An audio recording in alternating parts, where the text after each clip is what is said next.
Welcome back to the channel, everyone. We are going to dive right back into developing our deck for our No Dust, No Worries Rogue Budget Ladder Climb. Before we actually start queuing into ladder, the Tavern Brawl has come up, and it is Showdown at Blackrock Mountain. Now, this isn't a new brawl, and usually when there's a brawl, I release a Tavern Brawl Shenanigans video. You can check in my playlists for the previous ones, but when it's not a new brawl, I really don't feel the need to. This is actually the very first brawl that came out, and it's already been repeated once. I think the Hearthstone team put it up when it was an emergency, and they just had to put it up. So I've played this a few times. I'm just going to do it to get the pack. I'll commentate it. I don't want to keep the 3. I'll commentate it.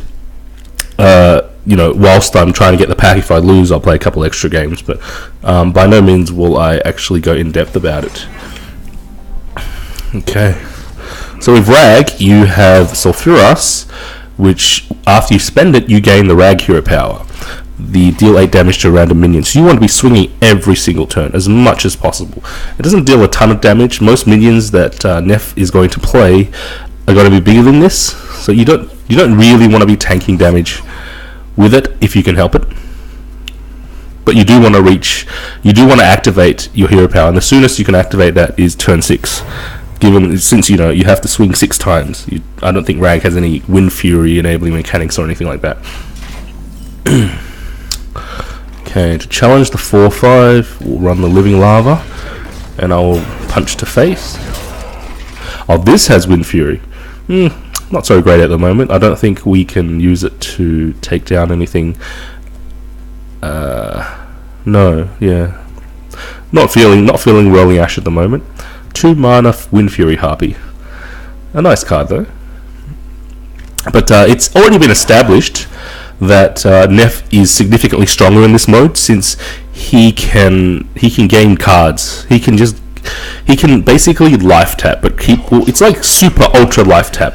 And you don't pay life, you just gain cards, and they cost 0. So you can pull a mind control out of that ability, and it costs 0. So the amount of tempo that's available to Nef is frankly ridiculous. Okay, Toxitron, deal 1 damage to all other minions. Well, that's good. Means this thing will die. And I'll run 2 Corehounds. Yeah, so it's already been established previously from previous analysis that Nef decidedly has like a 60% win rate, something like that. I'll put it in the show notes. I'll try to find a link to Nef having a better win rate in this Tavern Brawl, and I'll find something. I think Crip made a video about it or something or other. I'll just link to his video if you're curious about his first impressions when this was actually new. But I'm wondering whether Blizzard tweaked cast corruption on all other minions. I don't think I actually want to do that. I'll just double develop. I wonder if Blizzard actually made some tweaks to the deck and tweaks to Rag's deck just to help him draw a little better, have some more powerful minions, just to even up the win rate. But my feeling is this is just a stand-in for them to get League of Explorers ready. They haven't made any changes. It's just like, here you go, have this. This isn't the theme of this week. Just get your free pack. We know you want your free pack, and come and enjoy the League of Explorers. So that's really my feeling. If anyone does any more maths, because I'm not going to do any more maths on this. Cast corruption on all other minions. I'm not going to do that. It's good when I'm behind. I'm going to be able to deal 16 damage to face. So I think that Conceal he pulled out of Wild Magic, and we are doing very strongly.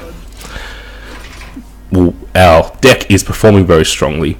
I don't know why he didn't deal with... I guess he couldn't. This thing was played last turn, so it was a little slow. Yeah, so I really do think this is here, have a free pack sort of gesture, and just to tide us over, because otherwise people have a moan and a cry. I do wonder how long Tavern Brawls will have free packs, and I think my answer to that is forever.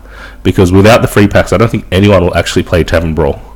There has to be an incentive. They have started introducing the Tavern Brawl quests, but I think the quests are a little problematic also, because the Tavern Brawl is only available for, I think it's like 75% of the week, and it really doesn't make sense to have a quest that activates 70 part.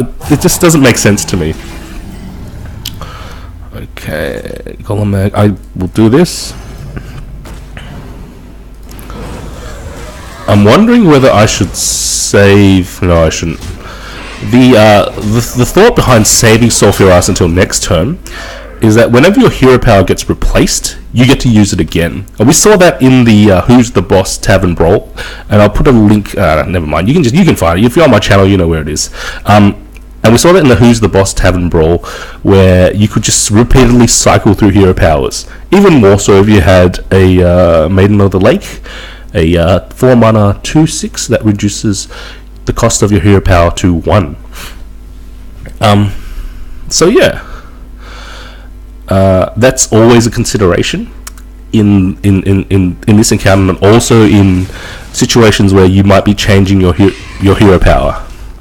It's always worth thinking of whether you want to cast that twice in a given turn, once before and once after. The most prominent example I can think of now is Priest Shadow Form.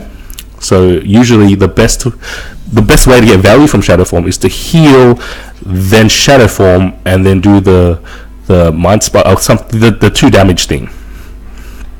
Okay, I don't think I want to play Lucifron. I want to save Lucifron for later. Oops.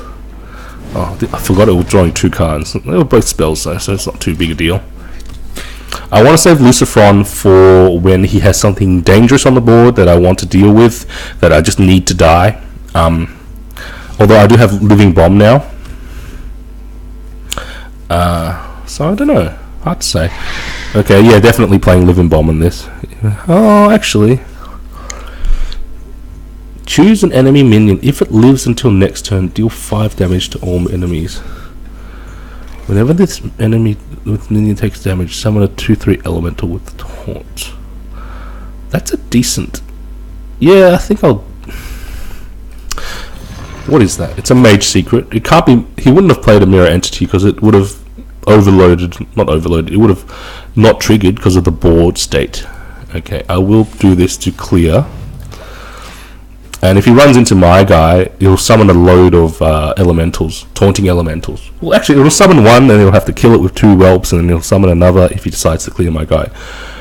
Very unlikely, I think. Okay.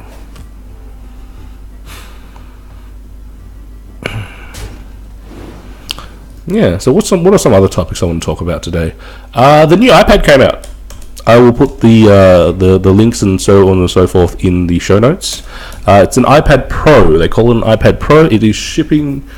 The launch date is officially described as the 11th of November. It is a 12.7-inch tablet versus the regular iPads you might see, which weigh in at 9.7-inch. And I forget the size of the iPad Minis. I think iPad Minis are 7.9-inch.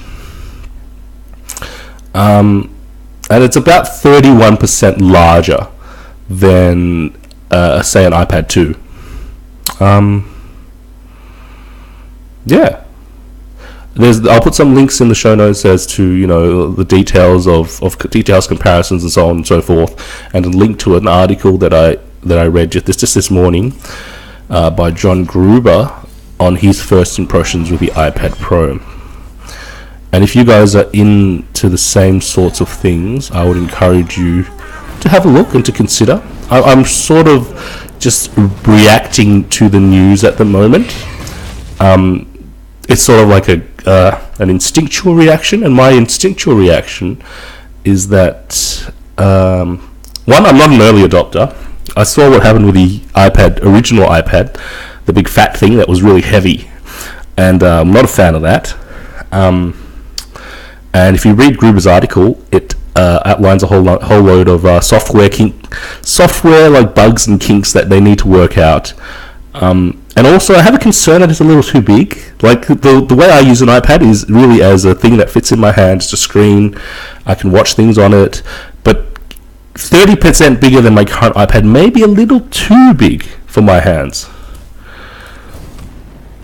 It may be a little uncomfortable. Okay, what's this Magmatron? I don't care.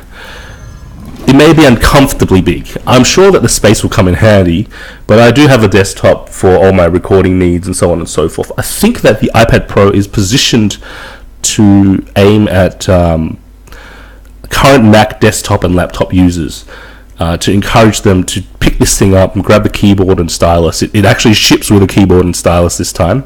Most notably, Steve Jobs, when he was around, said that if they have a stylus, they blew it. So it's obvious that Tim Cook doesn't care too much about what good old Jobsy said back in the day, but that's progress, you know. I have to admire the guy for sticking to his guns, doing what he feels is necessary. Okay.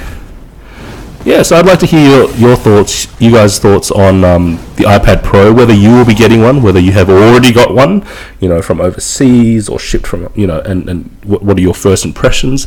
My gut feeling now is that I will wait and see. My current iPad is an iPad 2.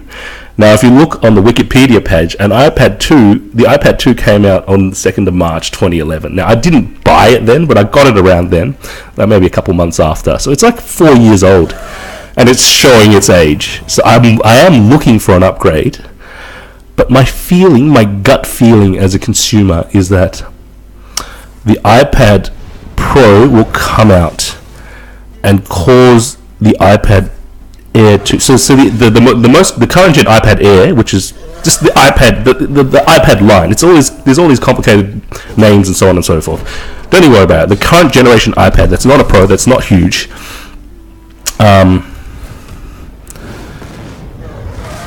That's not a Pro, that's not huge.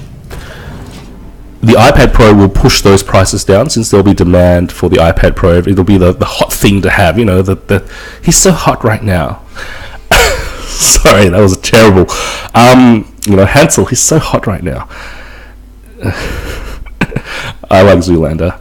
And I think that it'll push the demand for the Air 2 down, and that's a good chance for me to pick up an Air 2. So I won't be buying the brand spanking new thing, but I will be getting a very good price on something that's very good, very comparable, something that I'm comfortable with, something that I like, because I've been using this iPad 2. Like I said, I've had it for 4 years, so it's a very comfortable form factor to me. I like using it for my illustrations and you know, watching Netflix and so on and so forth. So as the more I talk about it, the more I'm pushing myself in the direction of, I will wait for this thing to come out, and then all the retailers to like stock it and promote it like hell. And they won't be discounting it, but then they'll probably start discounting the iPad line. So I probably will pick up an iPad. I'd love to hear what you guys think about that, because I'm quite excited about this announcement. But you know, as to what it means for me personally, I don't know. I'll probably pick up an iPad 2.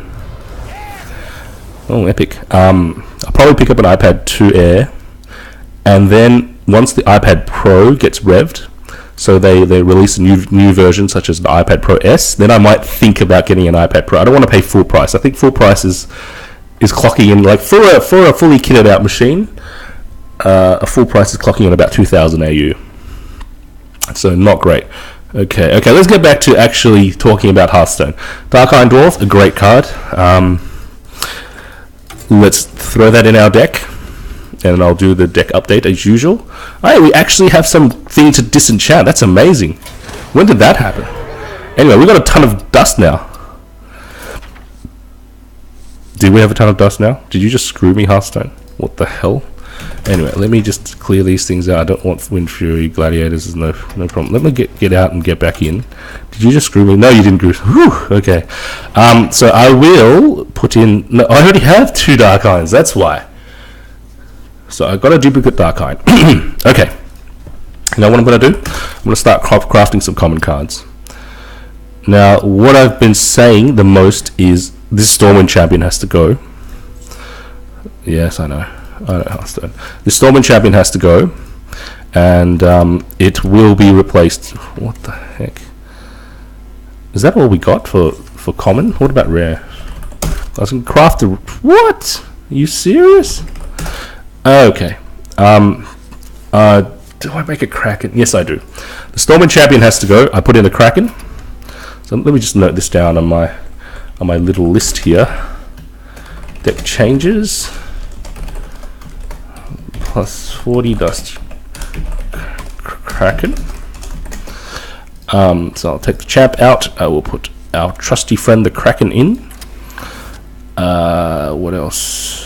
What are the commons? Force tank. I could probably take out a boulder for a force tank. Yeah, let's do that. I will bake a force tank. Take out a boulder for a force tank. The reason I'm doing this is I like my late game curve to have a little bit of flexibility. Having all 6s or having all 5s isn't great, especially having all 6s, because you can't play 2 6s in one turn.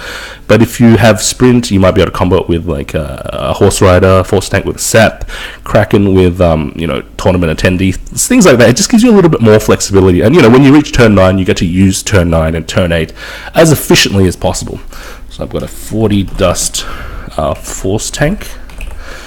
Okay, and is that all for now? Let's actually disenchant some epic cards, What am I doing? No, it's not in here. I'm going to do the epic cards. It's painful, but let's do it. Should I do it? Well, the whole conceit of this run is to not use epic, legendary, and adventure cards. Let's do it. I don't care.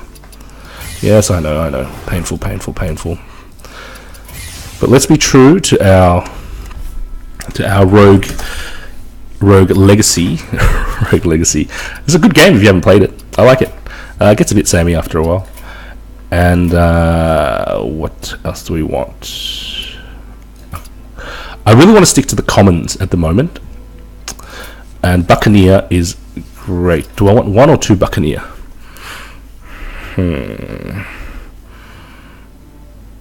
I think Buccaneer is good enough for me to want 2. You'll see how I go. You'll see my playstyle sort of unfold as this deck comes into fruition. And I will take out 1 Voodoo Dock. I'll take out both the Voodoo Docks. The Voodoo Docks have actually been doing a lot of work, but I like the Buccaneers. And let me actually look at my list and see where it's sort of weak. I think my 3 drops could use a little bit more work. My 2s could definitely use a little bit more work. So Auto Barber would be great. I do want... Let's have a look. So Valiant is great. Sharp Sword Oil actually is excellent. Yeah, you know what? I'm going to... Tough. And this is by no means the final form of the deck. I'll just be doing things ad hoc and see where things go. I will make an Eviscerate, because Eviscerate is such a key card. I'll take out a Deadly since I have 2 Buccaneers. I don't really want 2 Deadlies. 2 Deadlies in the hand is quite it's quite awkward as it is. I want an Auto Barber as well, but maybe a Valiant is better. Valiant. Auto Barber gets me a lot of value of my weapon. I probably need a little bit more healing. I do have a fair amount of healing in this deck. I could probably take out Bone Guard. Bone Guard is not great. It hasn't been performing that great in this deck. So hold on, let me plus 2 text 30 dust. Buccaneer. Let's see the 2 drops. Auto Barber or Valiant? Valiant is better against aggro, so I will put in a Valiant. And I will drop a Bone Guard to put in a Valiant. Whoops. Put in a Valiant.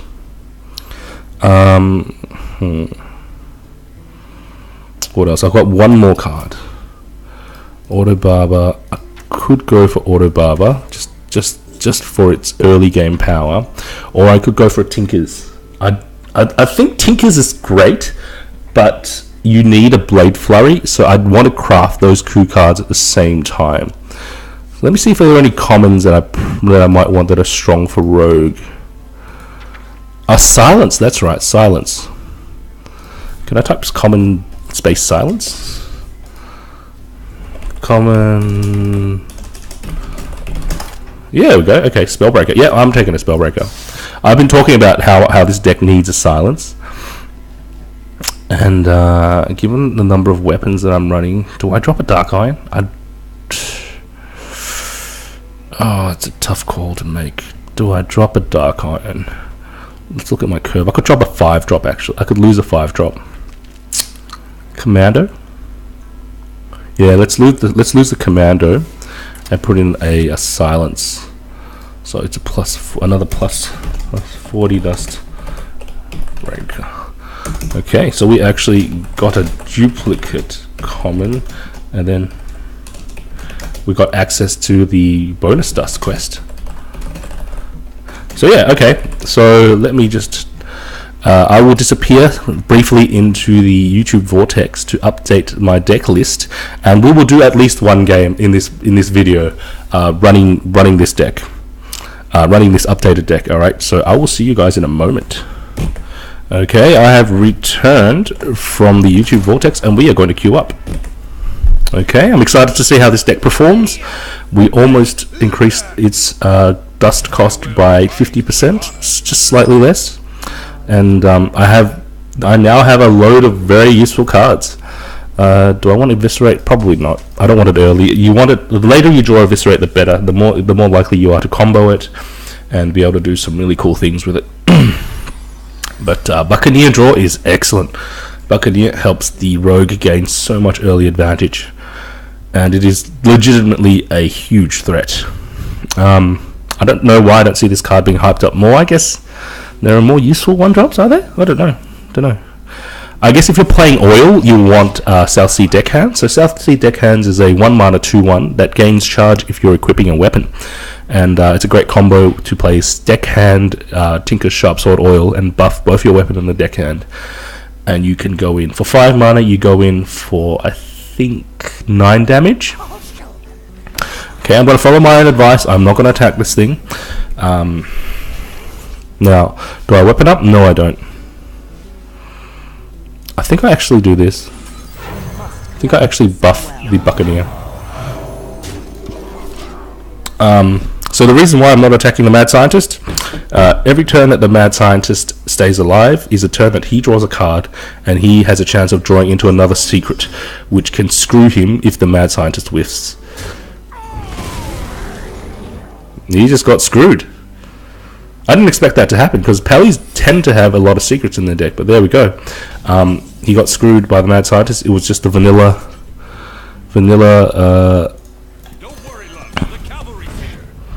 do I just go past? Yes, I do.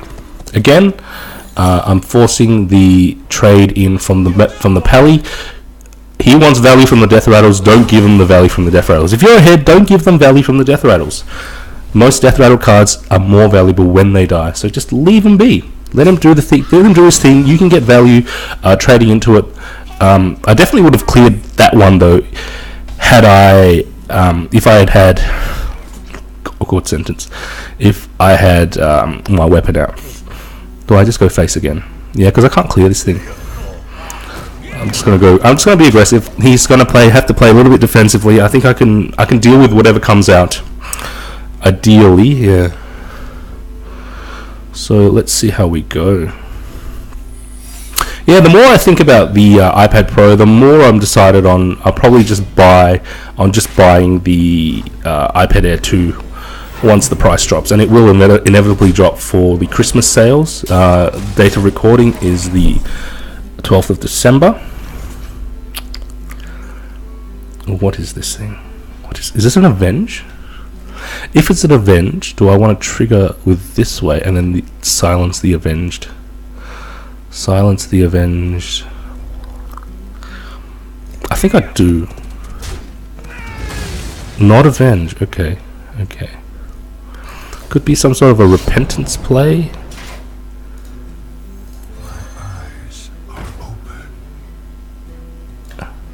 Could be some sort of repentance play or a get down. What is it? Okay, so it's not Avenge. Oh, it's a. It's competitive. I'm not a fan of competitive, personally. So you're paying 1 mana and 1 card, and it's really the 1 card that makes a difference. You're paying 1 mana and 1 card to give everything 1/1 at the start of your turn. And if you only hit 1 thing, it's just 1/1 to 1 thing. And that's not great. You want to hit at least 2 things, 3 ideally. Just because you're spending the card, it's so problematic to spend the card. Okay, he only reduced 3. So I think what I actually should do is weapon Shadow Pan. Yeah, it might be a mistake. But my health total is fine. He only has 3 cards to reduce, and his hand may be full of secrets. Given the fact that he whiffed on the Mad Scientist play, I get the feeling he's okay. That's dangerous. But he would have done that either way had I cleared the Thorison or not. So we're in a little bit of trouble here. I'm gonna need some. Okay, that's a little bit wasteful. What are you doing? Okay, sure. 3 for 1 into my Shadow Pan. I'll take that. If you really want to do that, I'll take it. And I think I will do this. And just control the board as usual. Force his little dudes to trade into mine. Could really do with some card draw at the moment, but we will see how that comes along. Here we go. Pally mid game. Yeah. You've probably heard what I've had to say about Pally early and mid game. It's very oppressive. It comes out very strongly in the wake of the. Luckily, he pulled a really crappy Murloc. Yeah, I'm gonna fan, and I'm probably gonna silence the Murloc Knight. I can't afford not to. Yeah, I can't really deal with it. I can't deal with the crap that it summons at the moment. And there we go. Our silence include in this deck is already paid off. And then he drops the Dr. 7. Well, you know, that's the way it is. Pally early game sets up for very strong mid and late game. And that's really how Hearthstone works at the moment. Early game sets up for mid and late game. You can't really skip the early game. Every single deck that you play either has to stall the early game or have to sap.